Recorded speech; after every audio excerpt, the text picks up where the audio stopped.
because has done some research on the grindcore community. I mean, grindcore is like, I don't know, it's an extreme music genre. And we're live. We are live. Now, no, but let's continue this conversation. First of all, Mark Kelly, welcome. G'day. Associate Professor from Western Sydney University. That is right. Yep. And you're wearing, I don't know if you can see it in the camera, Jace, is it visible on the camera? A grindcore T-shirt from the 1980s. Yeah. Now, as we speak, Mr. Cohen is speaking to Congress, isn't it, about crimes potentially committed by the President of the USA, and we will get into that. But right now, grindcore, an associate professor, looks like he's just come in New Zealand out of a she had in Australia, maybe an AC/DC concert. Tell me about your T-shirt. Yeah, I mean, like I should clarify. I mean, doing the podcast, like it's not like I dressed this way to teach, for example. Like I want to cultivate an image of respect with the students and so on. So your image you're trying to cultivate with me is what? That I'm like a cool dad. No, as I was saying, like one of the people who invited me over from Otago University does research on the grindcore scene, or has done. So, do you mean like as a part of academia? Yeah. Serious? Yeah, because I mean, it's cultural studies. It's pretty kind of yeah. And I thought I'd wear this to signal. Of course, it's also pretty cold here, so it's covered up most of the time, but not in the studio. You've left Sydney. When did you get to Dunedin? When did I get in? Yesterday evening. Right. And is there, like, it's only a 3-hour difference, but are you feeling it? It's 2 hours, but yeah, enough. Like, it's pretty pathetic, but I feel a little bit jet lagged. Just the difference between, like your 8 a.m. is my, no, other way around. Your 10 a.m. is my 8 a.m. Yeah. So, like, I've only just got up, basically. Yeah. It's good to see where your priorities are. Sleep in late, then come have a chat with us, Dix. Well, I want to be in the best condition I can for the chat, right? I don't want to be sleep deprived. And you're over here talking with the university. Yeah. But is this a regular thing you sort of do? Is New Zealand a regular location for you? Yeah, not at all. I would love that to be the case. This is the first time I've ever been invited to a university in New Zealand. So I've been over here before, but not in this capacity. Nice. Lovely part of the world down here as well. Beautiful. And I've never been down to Dunedin. I mean, I was very, very pleased to get this invitation because I've never been this far south before. I mean, turn the weather on for you too. It's all of a sudden the last couple of days it's just got arctically cold and it's been a beautiful summer. I was having a look, actually. You've got a really... Are you here for the weekend? No. Yeah. I mean, it's not going to be hot, but it looks like a stunner of a weekend coming up. Right. Are you being ironic? Or? No, stunner as in no cloud. One of the ironies in this part of the world is winter, in my opinion, Josh will probably disagree, but winter is better than summer. Mm-hmm. It's much colder, obviously, but it's often much drier and clearer.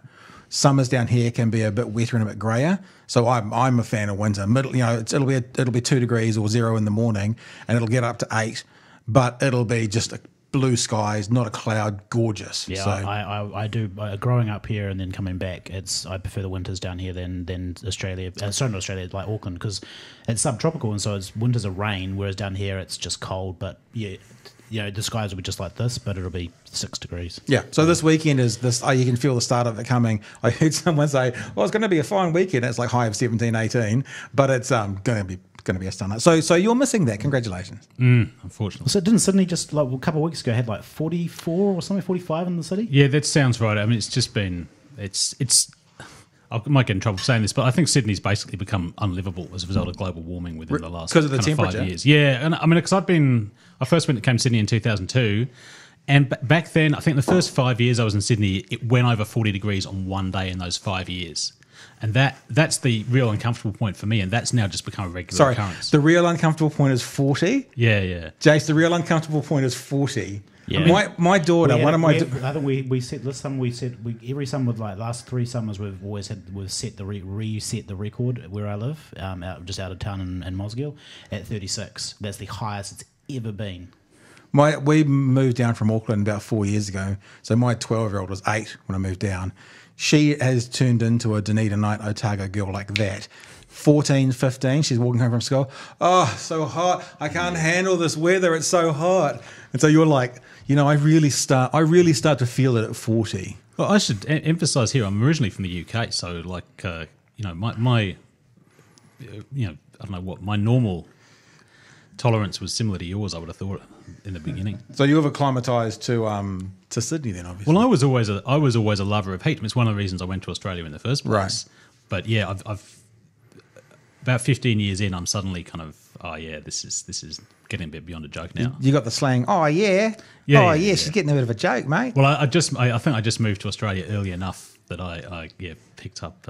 I mean, it's tough. I actually, like, when I go to the UK, everyone thinks I'm Australian, but Aussies generally can tell that I'm a POM, which is an unfortunate position to be in, really.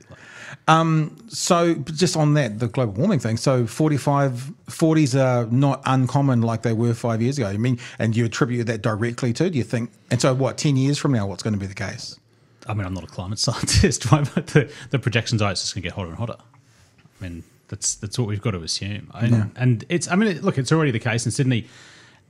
A lot of people I know have got air conditioning units, and we have now, right? I didn't know anyone had air conditioning 15 years ago. Really? Yeah. I mean, this is central Sydney. I mean, another thing with Sydney is the climate difference between the kind of eastern side of town, which backs onto the sea, and the western suburbs is enormous. Like, the temperature on a hot day, it's 5 to 10 degrees more. Wow. In the far west. But I've always lived in the centre, which is close to the sea, and it's even hotter in the west, where most people in Sydney live. So yeah, I mean, it's pretty worrying. It's become a place where you need to sit indoors on a hot day with the aircon running, which is not great either. That just sounds like a sucky life. Yeah, I mean, so you go from your air conditioned office to your air conditioned lecture theatre, get into your air conditioned car, and go home and get into your air conditioned apartment, and then don't leave again. Yeah, I mean, I don't do that because, of course, during the summer we don't teach. So, right. But yeah, no, look, obviously that's what most people in Sydney are doing now. That that's what you do. You go from an air-conditioned office to an air-conditioned car to an air-conditioned house, and that's what people in hot climates do, right? But yeah, it's not great. And of course, the thing that's really not great about it is that you're using more electricity, which is presumably driving climate change and all the rest. So that's a perpetual cycle. Yeah. Well, that seems to be the situation of acceleration we're in, right? Because I haven't been to Sydney since I was a teenager for a very long time. But, it was pancakes on the rocks and it was Bondi Beach and it was hot for a Kiwi, but it sounds like what you're talking about now is you wouldn't even want to go out to the beach or go outside at all in those hottest summer days. Yeah, I don't. I mean, people do. I think they're kind of crazy. But yeah. So your speciality, no, I don't know if that's the right word. The reason you're over here is to talk about political language. That's probably too broad a subject. So just nutshell it for us. And obviously, I don't know, the what we have here is Dr. Google. Dr. Google is one of our contributors to the conversation, as is Jason, you and me. We run the Department of Conversation. Here he is. This Department of Conversation is more like a conversation over a beer than an interview. It's not passive. We don't have guests in where we go, cute, question, answer. Anyone can lead the conversation, including Dr. Google. Now, Dr. Google might lead some of the conversation today because I've been up since 6 o'clock watching Michael Cohen testify before the House, which has been fascinating and particularly appropriate to have you in today purely by chance because the reason you're here in Dunedin is to talk about political language. I guess I'm nutshelling it in layman's terms, what is said versus what is meant. I mean, ultimately, no. So you're in the right ballpark, as I was saying before, but my point is not so much about the difference between meaning and content in language. It's between both meaning what is meant and what is said on the one hand and what the effects are. I mean, that's really where my focus is. So what is said and meant and then the effects from that. Yeah. So the delineations between said and meant and effect as opposed to, I kind of portrayed it as what is said and what is meant. Yeah. You're saying what is said is and meant is on one side and the effects from that is on the other side. Yeah, and my shtick is that people have become, I mean, maybe this has always been the case. I don't know how recent a thing it is, but if we look at what's going on now, and particularly in America the last few years, I think there's been way too much focus on the content and the meaning of what's said and not enough on the variability of the effects.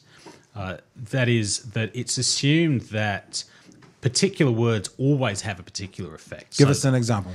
Well, the most obvious example is words I probably can't say. So no, we run into it. Say, fuck, shit, poo, whatever you want. Yeah, worse ones than that. I mean, because the worst words in our lexicon today, I think, are no longer fuck, shit, and poo, the bodily words that previously were the most taboo. Well, let me say, I used to work in radio, in talkback, and the two worst words in talkback were the word nigger and the word cunt. Right. So those were the two words, and if those were like the two that, if you, and ironically, I remember doing Talkbook one night where we did it on the new Dam Busters, the new Dam Busters film, and the debate at the time, and the original, and this is a quote, so please don't take a meme out of this, anybody, but there was a character in the original Dam Busters called Nigger the dog. That was the name of the dog. And the debate at the time was, will Peter Jackson stage the truth or not, sort of thing. And that I did like 3 hours of talkback on that. So that word got mentioned quite a lot on the radio that night, but in context. But still, my boss was like, the two worst words you can say on the radio, like there's a list of BSA standards. And the beauty about being on the internet is we have no broadcasting standards. That's why you can say what. Obviously, there's things like defamation laws, but we can use any language we want, and there's no complaints. But they're the two at the top of the complaints BSA list. Yeah. And look, what I think is, I think it was the case until fairly recently that cunt was basically the worst word in the English language you could say. In all contexts, it was the strongest possible word. I think this is most obvious in America because there's much more sensitivity over it, but what I will call the N-word has come to be the most offensive single word you can utter if you're white. Yeah, right. And of course, if you're black, you are allowed to use the N-word, and that's very interesting as well. I mean, there's no other word that's treated quite in that way. Well, you can see how bad it is because you won't even say the word. No, I won't, context. and that's right. And I take it that's because that's one of the interesting things about that, the way that word is treated, is that it's considered that even in quotation marks, white speakers shouldn't say it. And I'm going to obey that because I take it that's basically the rule, and for better or for worse. I mean, I am critical of that in the sense that I think this shows. I mean, it's interesting with that word because there is an attention to who's speaking, and I think that's very important. Like, if you want to understand what language is doing, it's important to attend to the idea that if one person says something, it might have quite a different effect or meaning to if someone else says it. So context is very important, and it's good that with the N-word that is recognised. But I think it's still quite a blunt implement, the idea that there's absolutely no situation in which any white speaker could possibly use that word in which it's okay. I mean, it's a kind of precautionary principle, right? Like, but it's I'm concerned it's overcautious. But I should say my focus is not about particular ethnic slurs and whether they're used. And I certainly am not in the business of thinking like, look, I need to stand up for our right to use ethnic slurs. I don't think that's very politically important. The reason I mention that is just it's a very crude example of the way in which people have become very caught up with the word, not with the effect. Yep. Do you know what's interesting about that word in particular? One of the debates going around at the moment is in the hip-hop culture in America, obviously it's a huge part of the culture. So when a person goes to a concert, are they allowed to sing along? Or do all the Caucasian, like this is genuine. In fact, there was, I sadly, if I had known this had come up, what I tried to remember, there was a rapper in the last couple of months. And there was someone who came to New Zealand, so I don't know, Jace, you could probably Google it and find he pulled a white chick up onto stage and they were singing, and when she sung his song with his word in it, with that word, he went, no, no, no. Yet you look out into the crowd and the whole crowd is singing it, of which, who knows, 50, 40, 30% are Caucasian. So it's like, it was Kendrick Lamar, that's who it was. That's who it was. It was Kendrick Lamar. That's why I said he was coming, because he played here in Dunedin not long ago. And she sung along with the song, and she was on stage in the mic, and he was like, "You'll find that, Jace. It'll be an easy one to find." Well, we could play a bit of it. Is that the one where he does on stage?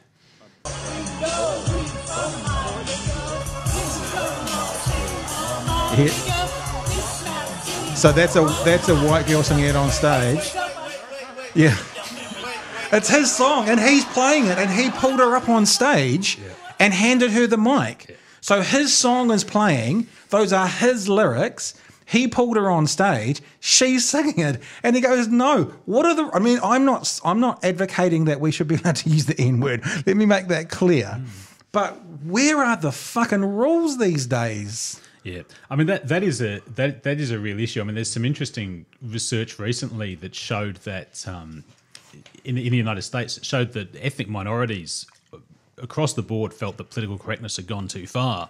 Ethnic And- minorities thought that as well. Well, that's interesting because political correctness is obviously majorities defending the minorities. I think that's right. I mean, that's hard to quantify. My sense is that political correctness is paradoxically primarily a white invention. It's something that's done in the name of protecting other people rather than directly. Of course, Even if they don't want or need that protection. Yeah, that's right. I mean, the research I was referring to, though, the finding was, if I remember correctly, that the reason that ethnic minorities in the United States and white people as well felt it had gone too far is because they simply didn't know where the lines were. Because what is considered politically correct is constantly shifting. Right. So, what might be okay, I mean, I don't think this is particularly the case at the N-word, but what might be the case, at one time will radically change over the course of 10 years. And people, no one's sending out memos to people saying, this is what's acceptable, this is what's not. You just kind of are expected to know this stuff. And yeah, I mean, presumably that woman just didn't think that this was unacceptable. And I suspect that might partly be a result of a kind of New Zealand American cultural difference, right? In America, it's much more widely appreciated. Well, that she probably didn't think it was unacceptable in that instance because he dragged her on stage to sing with him his lyrics and then stopped her singing his lyrics because it wasn't. So why did he? So the question is, what you would have thought maybe he gave her permission inadvertently. So it's just, it goes round and round and round and round and round. Yeah. Again, I want to make it clear, not advocating that anyone should be able to use the word, but no. But then what I hear you saying as well is that pendulum idea, because you don't know where the line is, you go so far one way, and then perhaps over the next 100 years or so, it'll be found. But then again, it seems also other areas at the moment, and look, I'm not anti-social justice warriors, and I think in an ideal world, fighting for social justice is the right thing to do. But there seems to be a pendulum swing in that movement now as well, where, I had a conversation with someone the other day. They were following an Antifa demonstration, and there was obviously a conservative American standing there holding an American flag, and they were getting attacked for being racist. Now, was that person racist? I don't know. But holding an American flag is not the metric to measure whether that be true or not. Yeah, I mean, this is one of the things that moving on, I've been quite concerned about, which is the inflation of accusations of racism and fascism in the United States. I mean, this really got underway during Trump's presidential campaign and then became quite entrenched. I mean, if anything, it's gone off the boil a bit now, but there was this move, really it's a logic of kind of guilt by association. I mean, it is the case, absolutely, that people who are basically out and out fascists did support Trump. Of course. But then the move was then to say, because he's associated with them, Trump himself is a fascist, then, every person who supported him is also a fascist now. Yeah, that's right. So, and the American flag is, I mean, look, there's a perfectly reasonable argument, I think, a quite convincing argument that says, look, if you look at the history of America, which is rife with racism, in a certain, that America is caught up with racism, the American flag is associated with racism. Okay, I mean, I think that we can't get away from the fact that racism pervades every aspect of American society, and that's very important, and it's important to recognise that. I mean, the problem is if you live in American society and you start pointing at basic institutions, you point at the flag and the president and say, that's racist, that's totally unacceptable if you participate in this in any way. I mean, at that point, you've basically created a situation, which I think you've got to in America now, where anyone can be accused, ultimately, through some form of association of being involved with this. At that point, it's not clear to me that you've got a good critical tool going with accusations of racism. I think about, like I used that word before, the metric. What's the measurement for that person? And I think the word racism in its definition means, my understanding, is that my race is superior to your race. Your race is inferior solely for the fact that you are part of that race. And if you put that as the underlying definition of calling someone a racist, 99% of the times we hear that accusation, it's not valid. Yeah, I mean, I'm not sure I want to say that. I mean, I feel like when people make these accusations, they typically have a point. But I take it the point here ends up being very expansive, which is if you look at, if you have the strict definition you just put out, like believing your race is superior to other people's races, I mean, actually at that point, even a lot of the people who are the most racist technically would get away with it. I mean, people like white nationalists in America, they will tell you explicitly, no, we don't think whites are superior, we just want to be separate. From that point of view, I don't think that's true, though. I Yeah, mean, sure, they but- might say that Yeah. because that's the public face they might want to put, but they don't believe that. They believe, if you look at any of those documentaries behind the scenes, they believe they're superior. no, I think that's fair. But this goes to the point I was going to make, though, which is I think ultimately racism is very widely diffused prejudice. I think, studies show this as well, that even people who think they're the most politically correct and anti-racist people, if you look at their reactions to different images, say under clinical conditions, they'll show that they have some unconscious biases, racial prejudices. I mean, from that point of view, everyone kind of is racist in contemporary society. Well, then don't we take a step back and say, what is racism? Isn't that actually, because I guess what I'm saying is, I'm pretty sure is based on what the dictionary definition is. Now that's like saying, the word literally. The dictionary definition for that now, although there's always that meme that it's changed. I don't think it has, but it's not how it's used today and understood today. So maybe what we need to do, and I'm not saying you and I for the sake of the argument, but maybe what we need to do is figure out what is racism. What does the term mean in this day and age? Because, appropriating someone's Asian-inspired dress because it's cute, I don't think means you're a racist. Yeah, I mean, and that actually goes to the argument I want to make about the use of language. I mean, although dress is not it's not language in the strict sense. I mean, it has a similar function in these kind of debates because it's symbolic, right? The idea is that by dressing in a certain way, you symbolise something. The argument there, I think, is very similar to the argument that's often made with words. That is, someone will say the origin of this word or this symbol is X, therefore that's unacceptable. I mean, that to me is fallacious because it implies that the origin of something determines its meaning. I mean, this then goes back to the point... And there's no evolution of that term or word or whatever. Right, which is exactly the opposite of what we know about the way language works. I mean, the way we actually know language works, language is always in flux. In fact, in practice, what I understand by a word is always going to be a little bit different to what other people understand by the word. They'll think it has a slightly different connotation to me. I mean, despite regional differences, dialect differences, and the fact it's always changing. I mean, and we can, of course, you can point to the dictionary definition, but the dictionary definition in the end is based on them going out and seeing the way people are using the word. So it's always prone to be changed. The dictionary will be updated and changed. From that point of view, like words don't have a single fixed meaning. Yeah, and consequently, this is why I think in the end the strategy of trying to ban words, I think the real prohibit particular words from being used. I mean, in the end, I just don't think it works because people will just shift on to another word. They'll change the meaning of another word so it occupies the space that previous word did. I mean, the interesting example there is that the way that the words that are once considered acceptable become considered unacceptable because they take on a pejorative meaning. So, I mean, in the racial area, the word Negro, for example, was the absolute standard word to refer to black people. Coloured is another one that was absolutely standard to refer to black people. Black people used to refer to themselves in the 1960s, say, but now is considered absolutely unacceptable, and indeed that those are forms of racial slur. And in the kind of disability space, you see this with the R word is a really classic example, right? The retard, which was retarded was a clinical definition, and then it came to be seen as a slur, and now you have the position where people jump up and down if you use that word in any context. But I take it that what's happened there is that because you have a racist or ableist society, you've got words that are used to describe people which then take on a pejorative meaning because society is prejudiced against those people. Yeah. And then they try and cope with that. They try and, deal with that problem by attacking the word rather than dealing with the underlying prejudices, which to my mind is not going to work at all because you'll just get the next word coming along. So could you, if you extrapolate that further, say, looking into the crystal ball, into the future, could you, this is obviously very pie in the sky, but the word white, referring to, the three of us as white. In America, if you say, it's just because you're white, that's almost like a put down, it's almost like a racial slur. And if you take it to the absolute extreme, could, in 30 years' time, calling somebody white could be an insult, technically. Is that what you're kind of saying?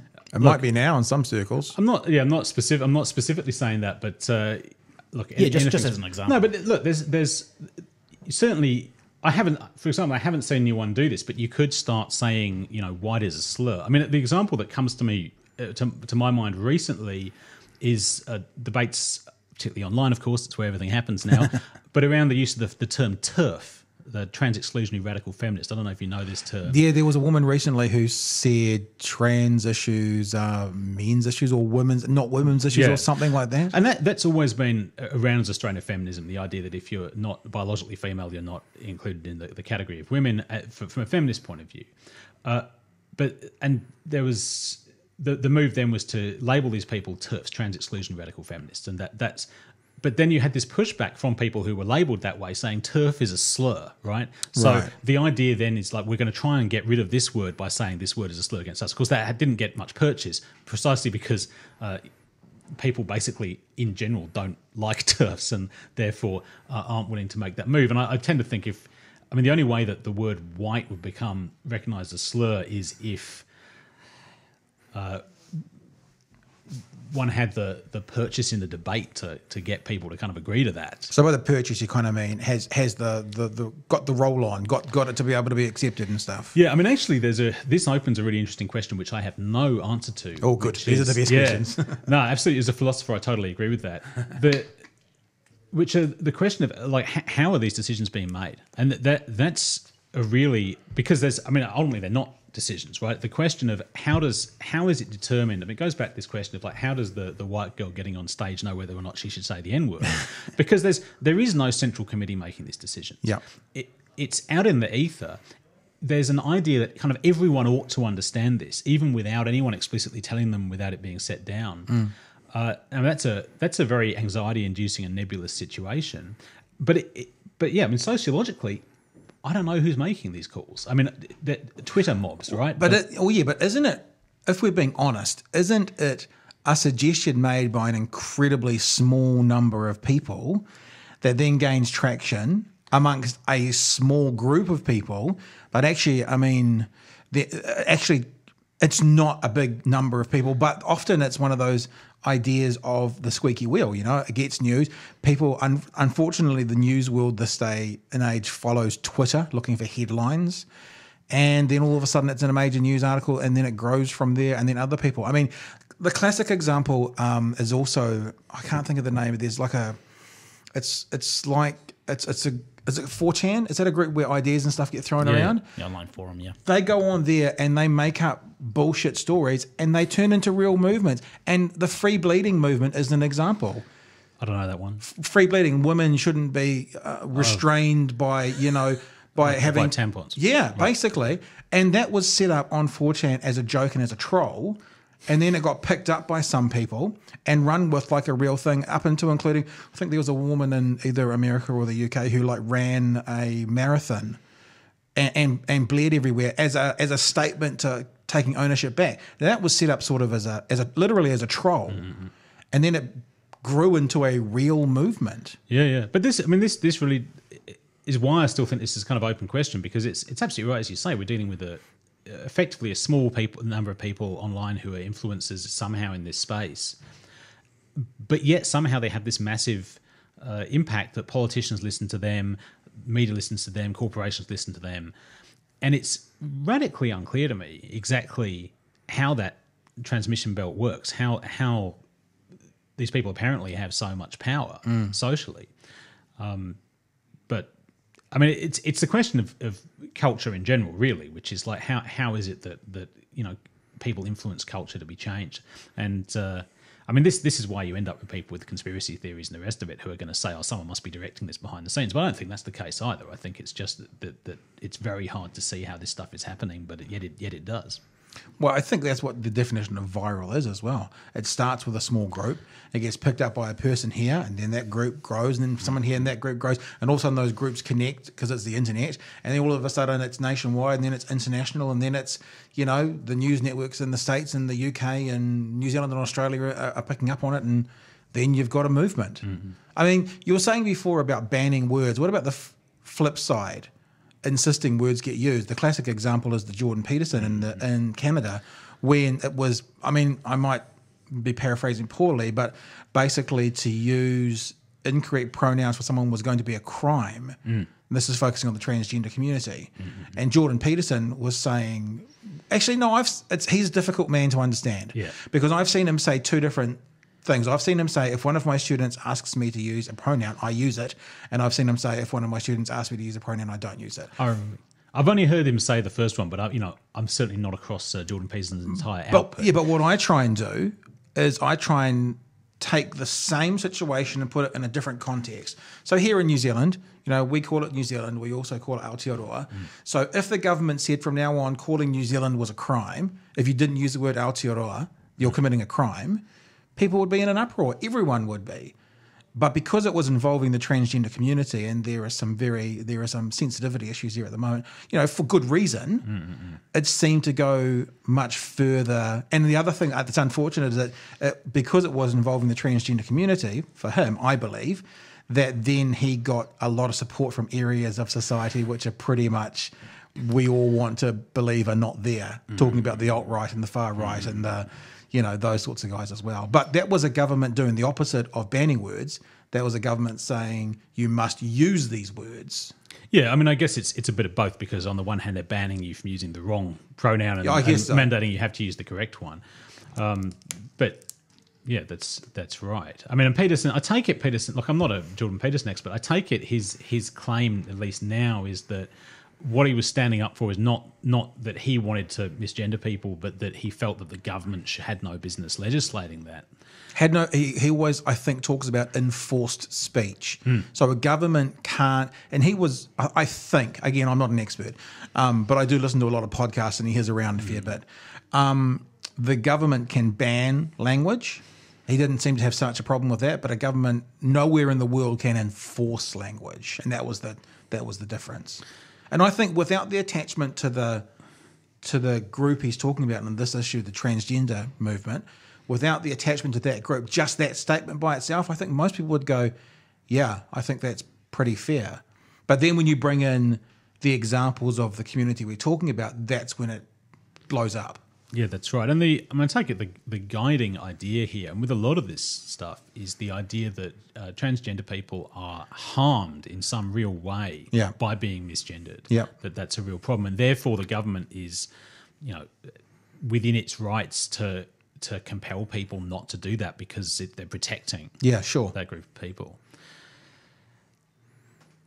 But the idea of forcing people to use the various words. Look, I don't disagree with you at all. Yeah. Anyone who knows me and who's read my blogs and stuff sees I'm a huge advocate for the LGBTI world. That doesn't move away from the fact that having a government say you now must say this. If it was any other sector of society, you now must call people who are white-skinned Europeans. You can't use white or Caucasian anymore. You must use the word. It doesn't make sense. No, I think that's right. I think in the sense that the interesting thing about the Peterson case. So I've seen some posters up around Sydney. So evidently, I noticed from these posters on the street, Jordan Peterson clearly is coming to Sydney. Oh, he's just been here for 2 or 3 days, and he's been there now. He's on Q&A over there on the weekend. Is that right? Yeah. This is how unplugged from things I am. But so there were posters up calling on people to protest Peterson's visit. And although it's possible there's things Peterson's done that are more outrageous than the things I know about, but it strikes me that because Peterson basically became famous off this one issue. Of course, he's now become famous in his own right for his ideas and all the rest of it. But the initial idea was it's because he refused to agree with this piece of legislation that he became famous. And I take it that at that point, it strikes me things it seems a little bit worrisome to me that it's a legitimate. It's seen as a reason to protest against someone, label them transphobic, just because they object to a new piece of legislation going through that's never existed anywhere in the world before. It bothers me somewhat that it's considered now to be absolutely beyond the pale to object to things that are basically totally new. And object them only in the kind of conservative sense of, I think this might be going a bit too far, not to because Peterson's point is not substantively like, well, we shouldn't be concerned. He's not saying everyone should just call everyone by their biological gender or something like that. He's just saying, like, yeah, you're right. The particular legal mechanism here is questionable. It seems to me that at least is within the bounds of like reasonable speech to question it. And if that in itself is transphobic, even to question the idea that the government should step in that way, that seems to me to be. I think that's one of the problems in society today, perhaps. And as someone who's a philosopher, maybe you've got some thoughts on this. But when unless you're doing it to harm, so in other words, you're causing trouble, when has the idea of asking questions ever been a problem in society? Where it seems today, and not to harp on about social justice warriors, but in various aspects of society, to even ask a question. No, I would like to understand this, and this might get me some flack. I would like to ask the question, I'll just use transgender as an issue. Someone who grew up biologically male, who transitions to being female, right? 100% support, I'm with you all the way. Who then competes in a physical sport with the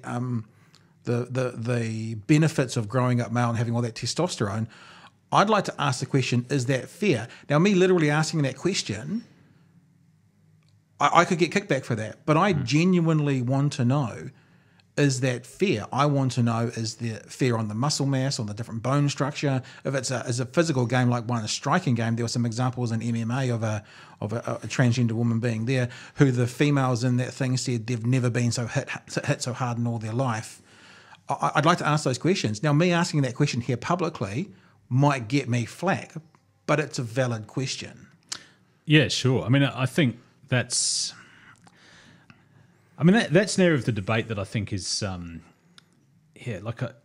the sporting question. I mean, firstly, I don't really want to touch it, but not because it's so controversial. More like I kind of don't care about it in the sense that, I mean, and I understand why people do. And I mean, there was a tennis player recently who was hitting out against a famous female tennis player. Oh, saying Navratilova. It was never. That's right. Yeah, he was saying that trans women shouldn't be able to play in the women's. Well, you know what she did? Apparently she said something like that and she got a lot of stick. And so she actually went, okay, I won't say it anymore. I'm going to go away and do some research. And then she came back and she was more solid. And this is a woman who was one of the first high-profile lesbians in the world, who came out, fought for lesbian rights. Probably one of the reasons that the trans community can have some of the freedoms. I'm not saying they've got an easy road. They've got today is because of a woman like Navratilova. And now she's somewhat of a pariah. Yeah. Look, it's a genuine. I think you're right to say it's a question that needs to be talked about. I mean, this is look, Mike. I do have a kind of overall point I'd like to. Yeah, sure, go for it. On here, which is. Shall I stop? I'll just shut up for a bit and let you talk. No. Like, look, it's your show. But it's our show. It's good. It's very democratic of you. But I take it that, I mean, the general issue here is, I don't want to get too much in the sporting question because I don't really have clear thoughts about it. But I think the general issue here, which is the more philosophical one about asking questions and where you stop with that, I take it that there's. So I would like to make a distinction with hate speech between second person and third person hate speech. That is, if I shout an ethnic slur at someone, that's what second person directed at that person. That hate speech is clearly direct, and it's the idea that that's somehow similar to an assault, for example, is much clearer than it is in the third person. A lot of the stuff now, I mean, the Jordan Peterson case is a really clear example of this. That talking not to someone but about them, even in the most scholarly terms, is considered possibly to be a form of hate speech. Now, I won't say that worry is totally baseless, right? The concern there is that people saying things in the third person about, say, the transgender community can harm them, and at a subjective level, right? It can make them, people feel attacked, bad, more than bad, really damage them. The problem with that is, though, that I take it in the end, there's no clear dividing line between the speech that might have those negative effects and might not. I mean, this is where the question of effects comes in, because it's taken that certain forms of speech inevitably have certain negative effects and other forms of speech are just okay. And I think that's basically incorrect, right? I think it's possible for forms of speech to... I mean, anything anyone says will have all kinds of effects, right? That it'll influence people in all kinds of different ways. So, for example, it's true that if you let like a racist speak on a college campus, which is something people are very concerned about, it might inspire people who listen to them to become racist. It might also encourage people. People might listen to it and think, "What a load of bullshit," and they'll turn the other way, or something. Right? And that really is the variability I'm talking about. That it's and it's not because I'm a kind of liberal free speech advocate. It's just because I think the idea here is that people are. I'm going to paraphrase Michel Foucault, the philosopher I mainly work on here, but he has this great phrase. He said in an interview, he said, people's minds aren't made of soft wax. They react to things. And I take it that this debate revolves as if people are made of soft wax, right? That if someone says something offensive, it will just damage people. If someone says something racist, it will just convince everyone to be racist. I mean, we know this isn't the case. If this were the case, everyone would still be as racist and misogynistic and homophobic as they were. There'd be no chance of progress because no one would ever develop ideas against that in the first place. And the only way these ideas, I take it, have developed is in reaction to the existence of homophobia and misogyny and racism. So the idea that it's a huge goal to close down all those forms of speech, I think totally misunderstands the way political dynamics work. Right, and that's my concern about this stuff. It's that it's possibly a tactical own goal to close down that space. And I tend to think of I'm not the only person to say this, but that the rise of Trump, at least in part, is attributable to a reaction against the closing down of that space, and that the way the left have by and large reacted to the Trump phenomenon, which is to double down and demand that free speech, whatever, be closed down even further, simply provokes the very phenomenon that drove Trump in the first place. I mean, and one of the ironies is, of course, years gone past, and we're talking sort of maybe more America, but in general, the left has been the bastion of free speech. And now it seems to be the left is the one fighting against free speech. I mean, you see it on the college campuses. I had a conversation with someone the other day about stand-up comedy, and I'm like, who gets to make the jokes? And this person was basically saying, you can't make a joke about this group unless you're a part of it, and this group unless you're a part of it, and this group. And I'm like, okay, well, that's the death of stand-up comedy. So the other thing it may do, I was thinking as you were speaking about shutting down those areas, is the other thing it may do is also send that conversation underground. And that racist who is standing up at the university speaking, I'm not saying is it better, is it worse, but what would happen if that then became a behind doors conversation and that community grew out of the public sphere? Is that even more dangerous still than within the public sphere? Yeah, I mean, look, that's broadly, I agree with this, and I think there's a phenomenon they talk about in psychoanalysis, the return of the repressed, right? So I'm very keen on psychoanalytic theory and psychoanalysis. You talk about psychological repression, which I take it everyone kind of knows what that is. Like if you have like a bad or uncomfortable thought, but instead of dealing with it, you repress it. Right, push it down deep. Yeah, and I think this is essentially the kind of what this language-focused strategy in the political area ends up being. It's a form not of dealing with the existence of racism in our society, but of repressing, and not repressing racism and repressing our knowledge of the existence of racism. So it's not actual racism that's repressed. I mean, in particular, the existence of very large economic disparities between white people and ethnic minorities.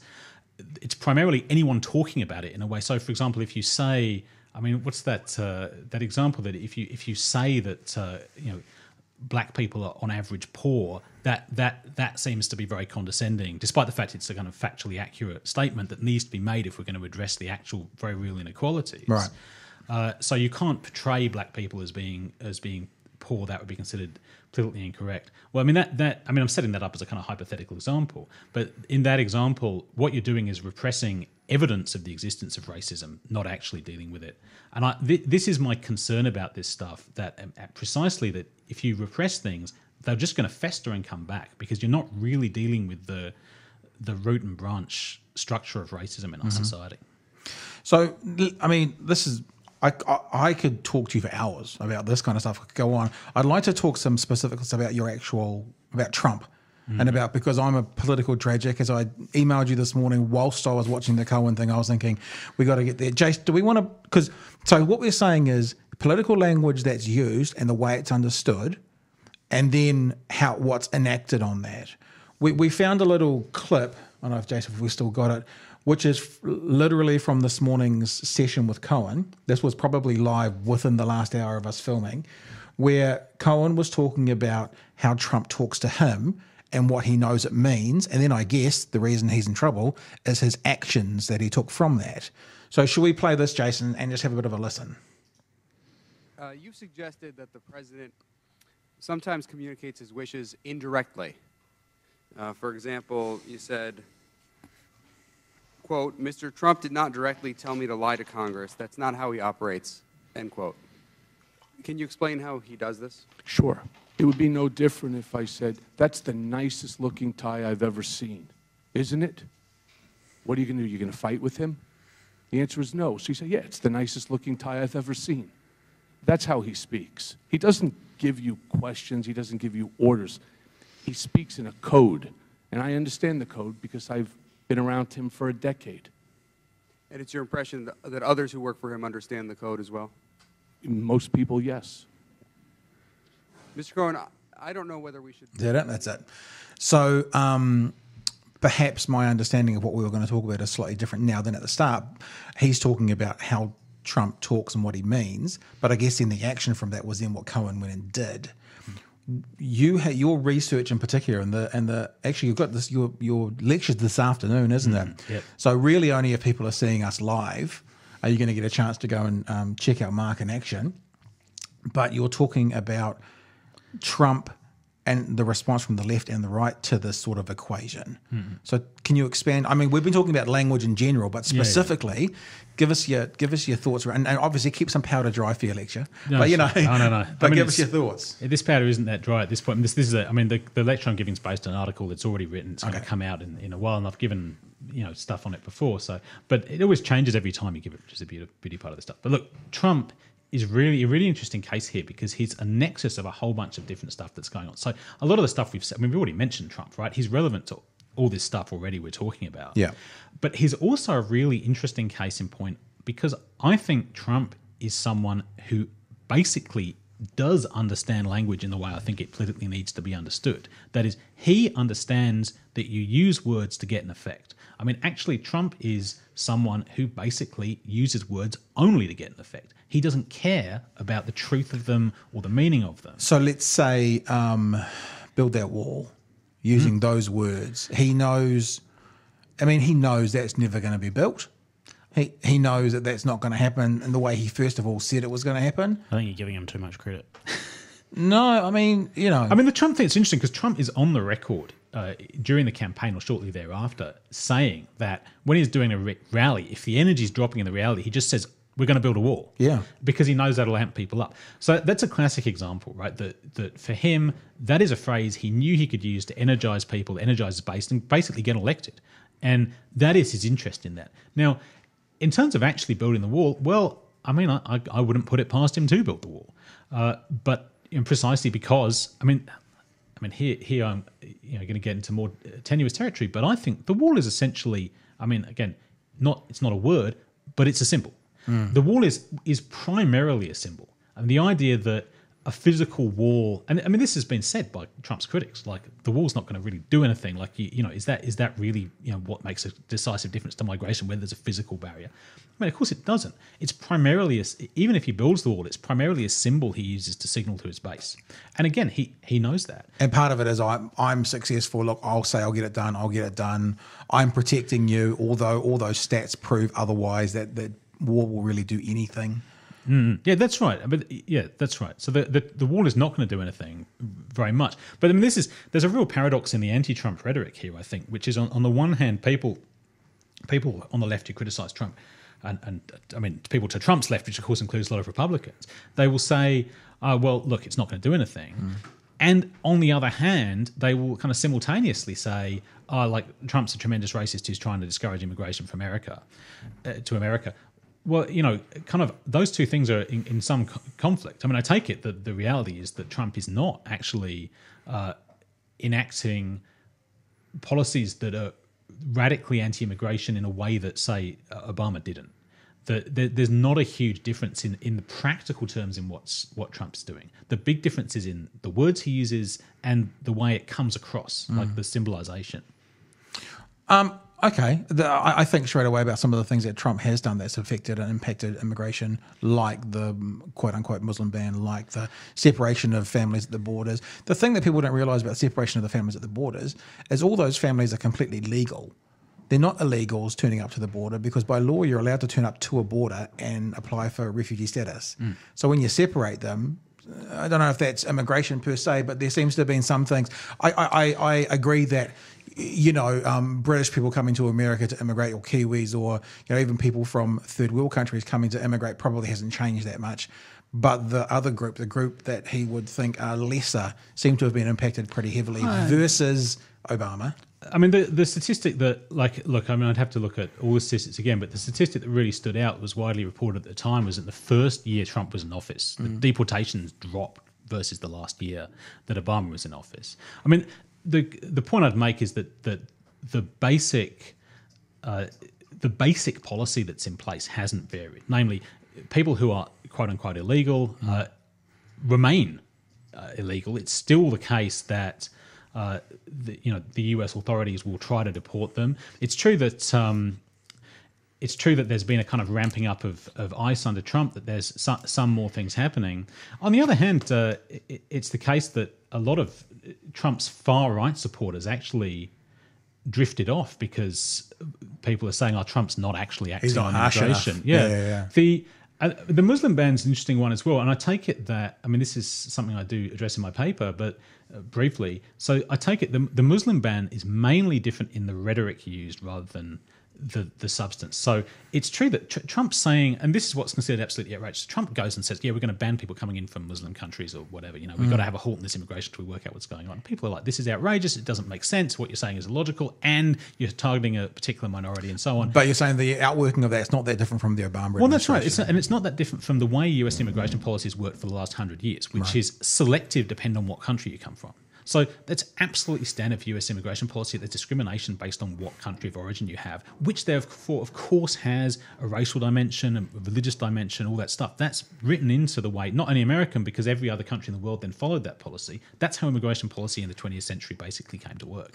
So what Trump's doing there, and again, I think this is what people, my concern with the left's response to Trump is to get totally hung up on the words he uses rather than the actual effect. Well, that's hilarious when you watch people like Kellyanne Conway or whatever his TV lawyers called it, and the mayor of Rudy Giuliani, come out onto TV and the hosts go, this is what Trump tweeted this morning. And they both go, yeah, but this is what he meant. And it's like there are Trump interpreters. And on some level, that's what Cohen, I think, was doing. He was saying, I know what he meant. And this is what he meant me to do, although he didn't instruct me directly. So seems to be that there are people who, step back. Then you have to go, is that true that he means something different from what he says? Or is he just putting his foot in it constantly and other people are cleaning up the mess by claiming it's not what he meant? Like there was one the other day, I saw it on CNN. It was, I'm not going to remember what it is, but if you Google it, it's a quote in YouTube, CNN, it's a quote, it'll come up. But there was a tweet that had the quote in it from Trump, and the host was talking to one of his administration, and the host quoted the tweet, and the administration from Trump said that's not what he said. But it's not, well, actually, it's literally a quote from what he said. So there was no ambiguity there either. So then this flows on to what I was thinking about. What about all the lies? What about all just the complete bullshit that you're constantly hearing from Trump? And how does that pack into what he says, what he means, and how it's enacted on? I mean, again, on this front, I find it very hard to see the difference between Trump and other politicians. In fact, I mean, if anything, the opposite is true, right? The idea that Trump is, of course, Trump is a liar, right? But I mean, I take it it's fairly well established and understood at this point that politicians generically lie all the time, and they lie, but they lie in a different way to Trump. And this is one of the kind of important things, right? That it's considered perfectly normal for a politician to come up for election, say they're going to do a whole bunch of stuff, and then not do any of it. I mean, if anything, and the wall, I think, is an example of this. Trump is carrying through more on the agenda he said he was going to carry through on than the average politician. So Trump is more honest in that sense. I mean, there was a great the great article, and it's now a book, but I haven't read the book. There was a great article during the election by a Marxist theorist in the United States called Chris Catone, who wrote an article called "Why Not Trump" is the article. And one of the things he said in that article that always stuck with me. He said, even when, you got the, I've not said his name right. Put the word platypus in there. That's the website it's on. He said, even when Donald Trump lies, he tells the truth. And this really, really struck me as getting... So explain that. Yeah. Explain that. So here's the thing, right? So Trump, for example, always gets all this flack for getting his statistics wrong, his facts wrong. So he'll get up and say something, and then you'll get the fact checkers being like, yeah, no, you're wrong about that. And then you have Hillary Clinton, who gets up and knows all the statistics. But I take it that what happens with a standard career politician like Clinton is... I've badly mangled the guy's name. Just put "Why Not Trump." Yeah, why not platypus. Trump? Get rid of the name. Sorry. Yeah, there we go. Sorry. So Hillary gets up with all the Hillary facts. gets up with the statistics. Yeah. And what she does there is gets the factual information correct Yeah. in order to mislead people. And that's the standard politician's maneuver, right? You seem very plausible and above board, but basically you're tricking people. That's the... Trump's politician is the opposite, which is he speaks to people's direct experience in a way that makes sense to them, which is why he's popular with his base. Yeah. They recognise what he's saying, even though he just makes the facts up on the spot. So he's like, yeah, our countries are being swamped with illegal immigration, and then just makes up some number. But people effectively feel what he's saying, and consequently... for example, when he goes and says, look, America's in a terrible position. And people can go and go, well, look, actually, if you look at the precise growth figures, you're wrong, Donald Trump, about... But the fact is that people out there feel like their lives are terrible. Yeah. And therefore... Those bills aren't going away. In fact, they're getting worse. So he therefore captures the essential truth of the experience of the people he's talking to. Yeah. And that, so Trump's a liar, the other politicians are liars, but there's a level at which Trump lies that other people don't, and there's a level at which he's more truthful. Well, that's interesting. Do you think that's a calculated measure, or do you think he stumbled upon this formula? Like, do you think he's an unwitting idiot and has fallen into it, or do you think he's a genius and it's all quite precisely planned? I think he's an unwitting genius, right? I think Trump is someone who just instinctively feels, and I take it this is what he's done in business, and it's now what he does in politics. He instinctively feels for the thing to say, to convince people, right? That's what his business is, negotiating or the art of the deal. So he says what will cut through, and he's been incredibly successful. He's become president at playing a game which career politicians just totally aren't used to, right? So he knows what to say. He so what he is brilliant marketer, essentially, and he's marketing himself. Yeah. And his prowess. And I guess that, interestingly, maybe a bit away from language now, talking more pure politics, is what's going to happen if his house of cards falls, if his tax return comes out and he's not rich, or, well, he is rich, obviously, but he's not as rich as he claims to think, or there are links to Russia shown in his tax returns, or, so then what? If his house of cards falls... it's like the Edsa. If he becomes the Edsa, the car in the 1950s, which was the worst ever car, best marketed, worst ever car. If he becomes that, the Edsel, I think it's called, isn't it? Edsel. If he becomes that, brilliant marketer, brilliant all that, but then, the doors fall off, literally, then what? But isn't this, this, I take it, is what Trump's done again and again in his career, right? He'll set up a company, he'll set up a casino, it'll run for a while, eventually it'll go bankrupt, and he'll walk away clean. This seems to be the Trump tactic, which works very well for him. I wonder if any of the... I wonder with Mueller, when he releases his, if he'll be the Teflon Don then, or I wonder if he won't. That'll be an interesting... Look, I'm a political tragic. That's why I was up this morning at 6 o'clock watching stuff. When that report comes out, I will be glued. But I take it that even if Trump... worst case scenario, admittedly, I am kind of a news junkie. But one thing I haven't gone down, and not to cast judgment on you, because God knows the number of news stories I've followed that over the years. You can judge me, but it's okay. Yeah, okay. But the one thing that stuff, the investigation of Trump, I haven't been following in detail. Right. But I take it that worst case scenario, what Trump's going to get convicted of a crime, and what his isn't it just going to be a Nixon situation where he'll pencil pardon him? Don't know. Don't know. I wonder if Pence is a bit more calculating than that. Because if Pence pardons him during his first term, for example, Pence won't get re-elected. I wonder if Pence really wants to be president, if he won't pardon him, and it'll be something worse. I mean, it's possible, but I mean, there's a lot of kind of hypotheticals in there. The idea that Trump's not only going to be charged, then convicted, then all this stuff, sitting president. I mean, it would be unprecedented. Yeah. Look, I don't think he'll be going anywhere in this term. I think that he'll see out the term, even if these things do come out. And I think his risk is, I can't remember the exact crimes he's committed. Oh, I'm sorry, he's been accused of. Faux pas there.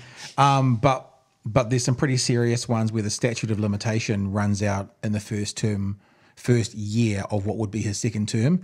So Cohen said it today, and there are others who have said it, that Trump never started this process to be president. He started this process to, build his brand more.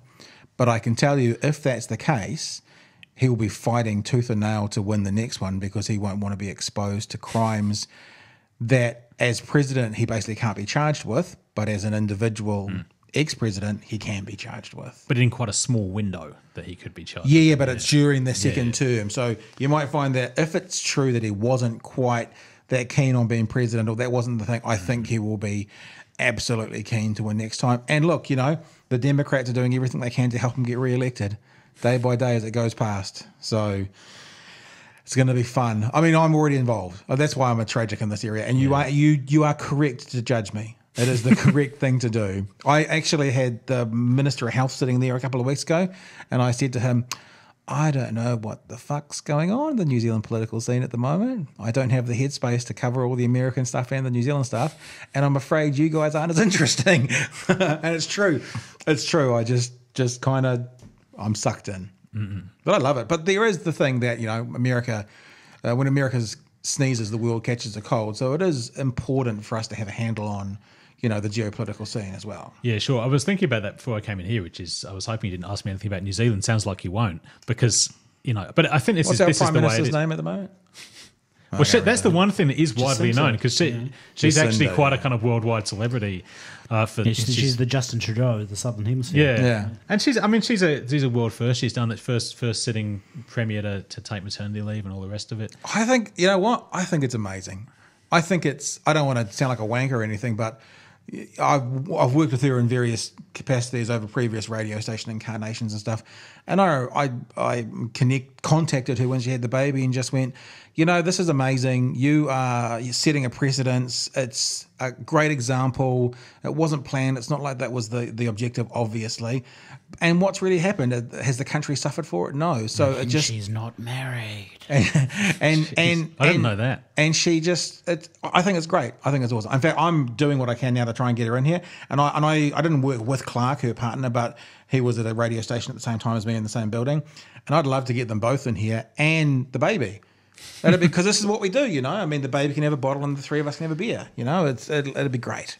So Jacinda, if you're listening, she's not listening, but So but no, Simon Bridges would Simon Bridges would probably have a stroke if she was on here having a beer with her baby or something like that. You think so? He's the leader of the opposition, just so you know. He'll just die. I didn't know. Cark it. Do you see Donald Trump? I guess it's almost a moot question, and the American system is incredibly different from other places in the world. Like what we're talking about now, and the political words used, what they mean, and the action from them.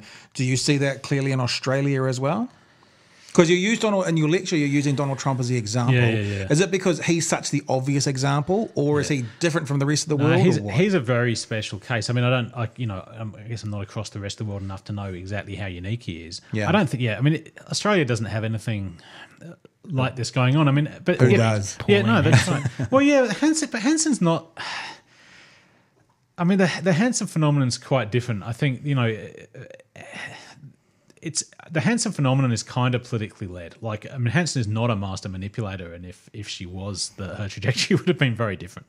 I mean, Trump's a unique case because he's come onto the political scene with just a totally different attitude to language to what all the career politicians have. I mean, admittedly, Pauline Hanson doesn't have the same attitude to language as career politicians, but it's more just because she doesn't have a filter, not because she knows how to But that again implies. Does Trump have a filter? Yeah, that implies back again. It's a plan for Trump rather than just happens to be like the way he talks. Sure, no, and I agree, that's right, and it's also one of the reasons that I think Trump is popular with his base because he's kind of speaks off the cuff rather than like a politician. But I think there was research that said he's got the vocabulary of a fifth grader. Yeah, which is what you again make. This is a sensible way to talk if you want to connect with ordinary people in a democracy, which oddly politicians don't seem to have become clued into. Yeah. But I take it that Trump isn't a principled politician. Like, I mean, Hanson, even though we may think her principles are totally abhorrent, I think he's kind of a principled politician, or at least she's animated by particular animosities. Trump, I mean, okay, it's sure that there is a kind of history of Trump. A lot of Trump's positions, you can find him saying stuff in the past that indicated that he thought in the way roughly that he does now.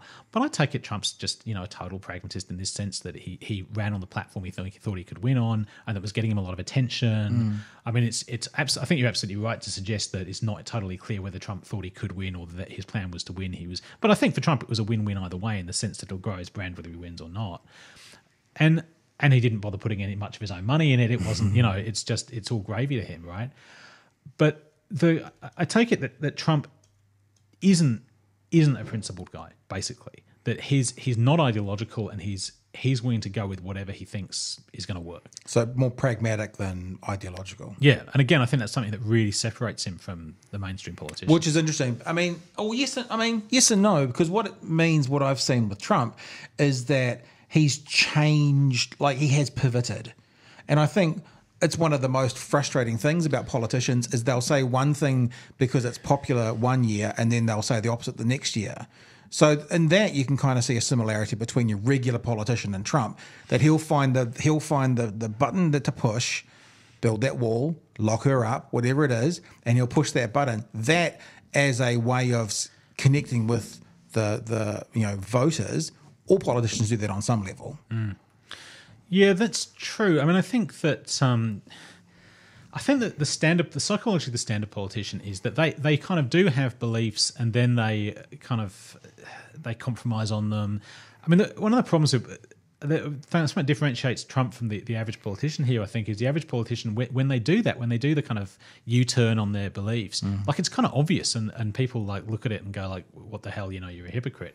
Trump, on the other hand, even when he completely changes his mind, even when he changes his mind mid-sentence, like he does it in a kind of authentic way. It's like, I mean, it's been said about Trump that he kind of just believes whatever the last person in the room with him said to him, Yeah. And I think there's some truth to that. But he kind of just does it earnestly. So he's like, oh yeah, like I've just seen a video of what's happening in Syria and now I've decided to bomb Syria.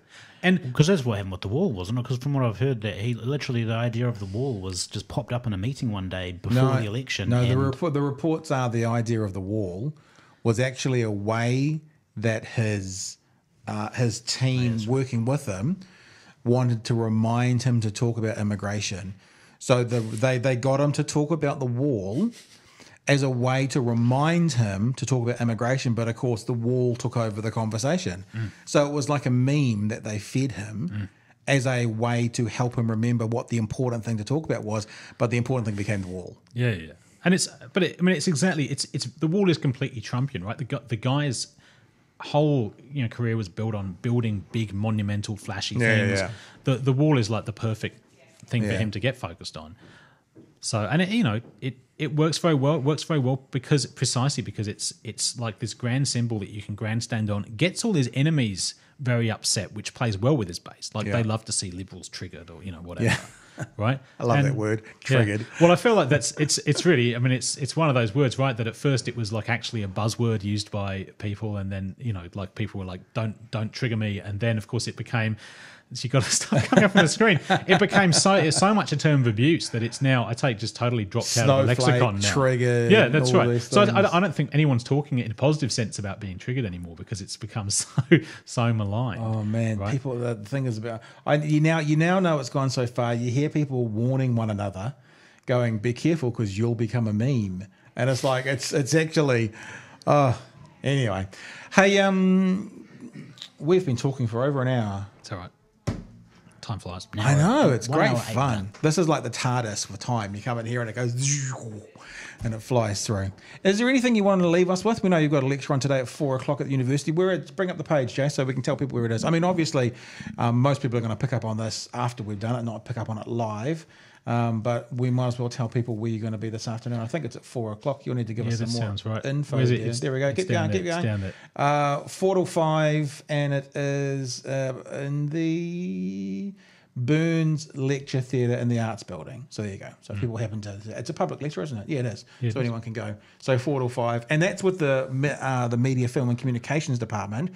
And they've brought you across because this is more of a communication message, because you're a philosopher as well. Yeah, I guess. I mean, actually, you know, I'm not sure what kind of reaction I'm going to get to this talk, because it's the guys invited me mainly because I've written about racism before. I mean, that's something I've done research on, but not about the language question. And Okay. my stuff, I mean, it was much more about talking about the racist structure of American society, which I still insist is a real thing. I mean, the way I'm couching this really is that, look, you know, I've talked about how we actually should analyze and deal with racism in society, and this is a matter of talking about how inadequate I think the way that we're trying to tackle racism now. It's that by focusing on the, you know, racism at the level of language, you're missing the real serious structural stuff. Well, that's... Because what you were talking about earlier, actually, I was going to say earlier when you're saying by banning the third party racism, as you kind of referred to it, and like asking questions, taking that to a extreme, it's gonna stifle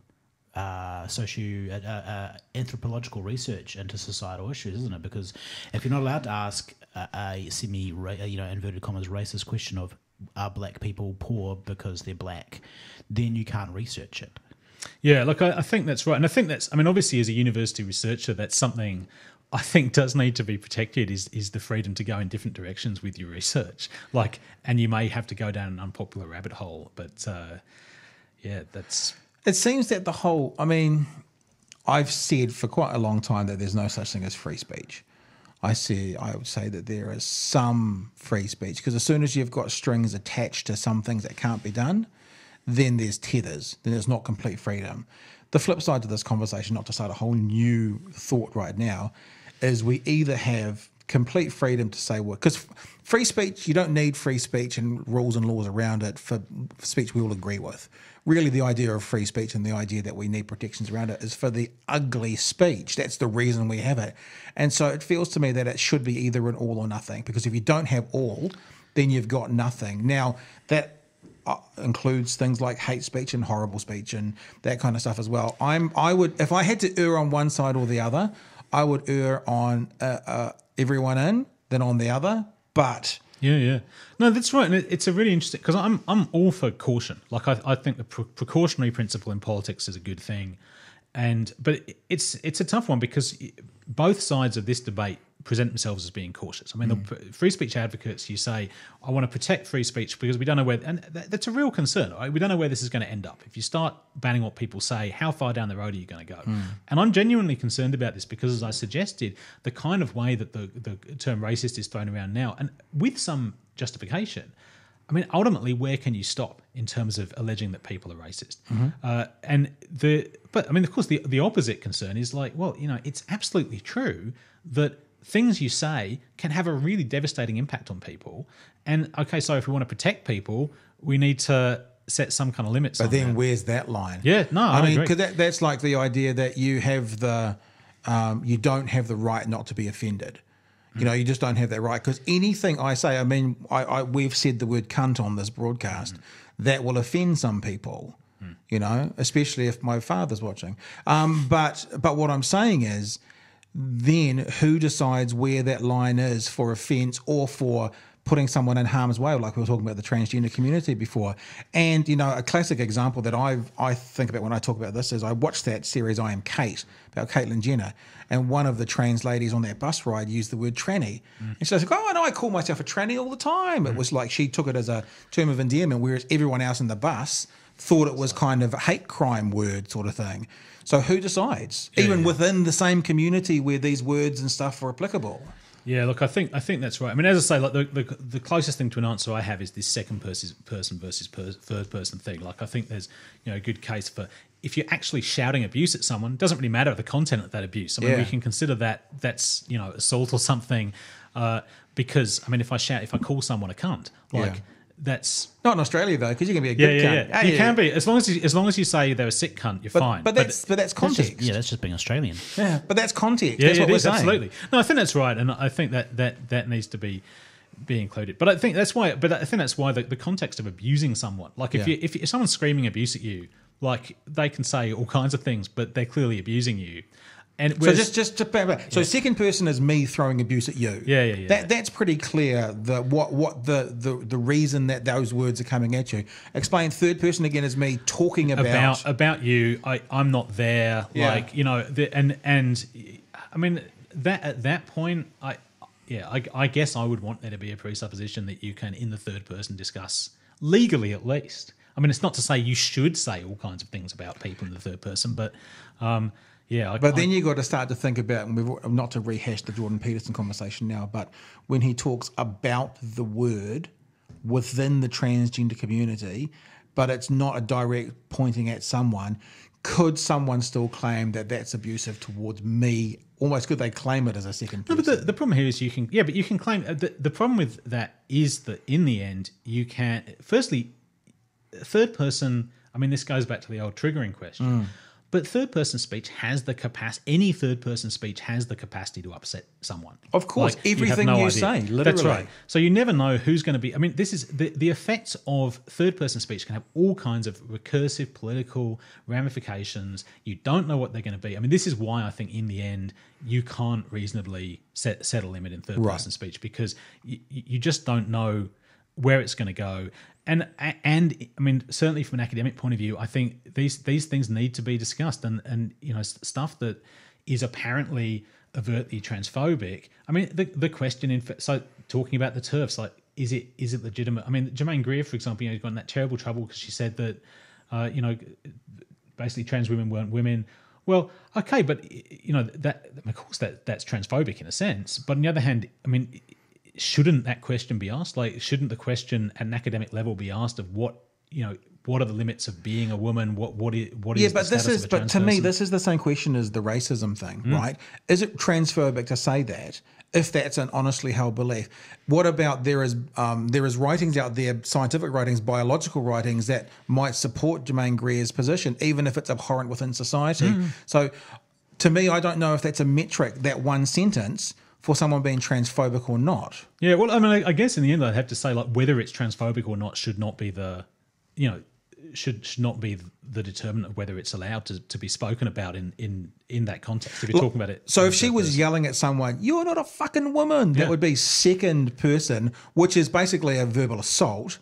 But having an academic or a private or a public talk about the issue. So what sounds like what you're saying is a way around this, and we'll wrap up with this, might be kind of the third person speak, is that what we're saying? Yeah. Should be free for all. You should be able to talk about anything subjectively as a subject matter in any context, but maybe throwing it at people is the line to be drawn. Look, I think so. I mean, look, I don't like to deal in absolutes, and there could be contexts. You're a philosopher. Well, a lot of philosophers do like to deal in absolutes, and it's nice to have absolute. I mean, I'm not going to rule out. Look, you could have contexts where it's just. There are contexts that are so serious where you actually do need to clamp down on the exercise even of third person speech. I mean, you can get into a situation. I mean, the situation that immediately comes to mind is the denazification of Germany after the Second World War. Like, maybe in a situation like that, it was reasonable. Don't have a particular position. Maybe it was reasonable for the Americans to say, well, if you remember the Nazi Party, you're not allowed to teach in universities anymore. I mean, maybe that was a reasonable thing to do in that situation because they're very concerned about the idea that Nazism might come back through that. Yeah. So, they're absolutely, they can. I'm not going to say a priori, as we say in philosophy, that there can never be a situation where third person speech. But I think that's a reasonable kind of presumption. Like, all right. I mean, if nothing else, it's a bit of a starting point to continue this conversation. I think so. And it would be a good ending point to wrap up the podcast.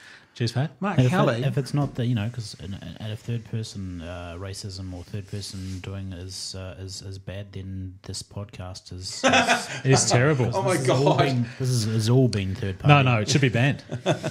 Ban the podcast. So we went back again, but thanks, Mark Kelly, for coming along and help us end our podcasting careers. No, it's been a blast, actually. It's been really interesting, and I really appreciate you coming in. And the lecture this afternoon, 4 o'clock, Otago University, if people happen to be around. And other than that, we'll be back. Thanks, Mark. Appreciate it. Thanks, Pat.